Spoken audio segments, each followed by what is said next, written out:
ജാതിക്ക് രക്ഷ പ്രാപിപ്പാൻ ആകാശത്തിന്റെ കീഴിൽ മനുഷ്യരുടെ ഇടയിൽ യേശുക്രിസ്തു എന്ന ഏകനാമമല്ലാതെ മറ്റൊരു രക്ഷാമാർഗം ഇല്ലെന്ന് 2 മിനിറ്റ് പ്രസംഗിച്ചട്ടെ. തലേ അവിടെ അവസാനിക്കത്തുള്ളൂ. അവരാരും കഞ്ഞിക്കും പയറിനും വേണ്ടി ഇറങ്ങി തിരിച്ചതല്ലോ, നിത്യതയ്ക്ക് വേണ്ടി ഇറങ്ങി തിരിച്ചതാണ്.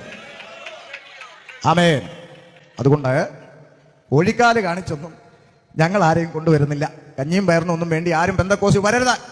അതുകൊണ്ട് കണമലെ കേൾക്കുന്നവരോട് ഞാൻ പരസ്യമായി വിളിച്ചു പറയുന്നു, നിങ്ങൾക്ക് വീട് കിട്ടും, കാറ് കിട്ടും, ലോറി കിട്ടും, കടഭാരം മാറും, രോഗം മാറും, അങ്ങനെ തകർച്ച മാറും, എല്ലാം മാറും, ഇങ്ങോട്ട് വരാം, പെന്തിക്കോസി വരൂ എന്നൊന്നും ചിന്തിച്ചൊറ്റ ഒരുത്തരും ഇതിൻ്റെ അകത്ത് വരരുതെന്ന് പരസ്യമായി പ്രഖ്യാപിക്കുന്നു.